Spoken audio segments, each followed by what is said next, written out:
بسم اللہ الرحمن الرحیم۔ السلام علیکم۔ حدیث پاک میں آیا ہے کہ ایک صحابی نبی کریم صلی اللہ علیہ وسلم کی خدمت میں حاضر ہوئے اور عرض کیا، اے اللہ کے نبی صلی اللہ علیہ وسلم، میرا ایک اونٹ ہے، میں سارا دن محنت مزدوری کرتا ہوں اور اس اونٹ پر سامان لاتا ہوں اور میں اس کے دانہ پانی کا پورا خیال رکھتا ہوں، لیکن جب میں رات کو آ کر سوتا ہوں تو کبھی کبھی وہ ایسی دردناک آواز نکالتا ہے کہ میری آنکھ نہیں لگتی۔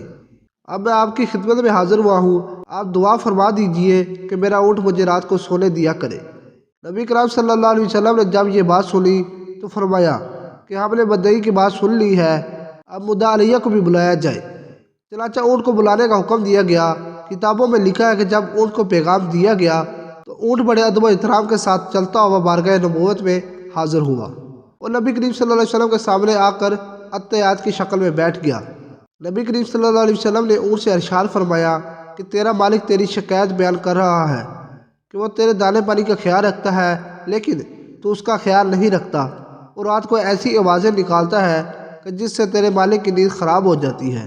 یہ کیا معاملہ ہے؟ یہ سن کر اونٹ کی آنکھوں سے آنسو آ گئے اور کہنے لگا، اے اللہ کے محبوب صلی اللہ علیہ وسلم، معاملہ یہ ہے کہ ہم دونوں سارا دن محنت مزدوری کرتے ہیں، یہ میرا خیال رکھتا ہے اور میں ان کا خیال رکھتا ہوں، یہ بوجھ لاتا ہے اور میں لے کر پہنچتا ہوں، یہ مجھے دانہ بھی دیتا ہے، ہم دونوں ایک دوسرے کے ساتھی ہیں۔ نبی کریم صلی اللہ علیہ وسلم نے ارشاد فرمایا کہ جب اچھے ساتھی ہو تو بھی اس کو سونے کیوں نہیں دیتے؟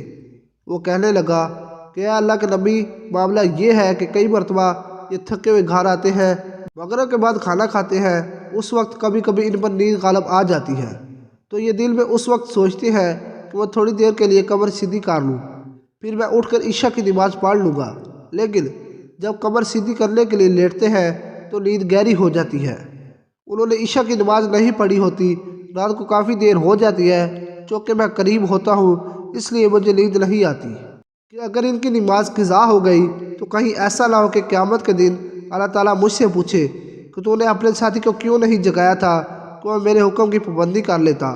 اے محبوب صلی اللہ علیہ وسلم، تھکاوٹ کی وجہ سے میرے اوپر بھی نیند کا غلبہ ہوتا ہے، مگر میں اللہ تعالیٰ کے جلال و شان کی وجہ سے ڈرتا ہوں اور دردناک آوازیں نکالتا ہوں کہ میرے مالک اٹھ جا اور اپنے مالک کی بندگی کر لے۔ اللہ پاک ہم سب کو 5 وقت نمازی بنائے، آمین۔ اگر ویڈیو اچھی لگی ہے تو میری ویڈیو کو لائک اور چینل کو سبسکرائب ضرور کیجیے گا۔ اللہ حافظ۔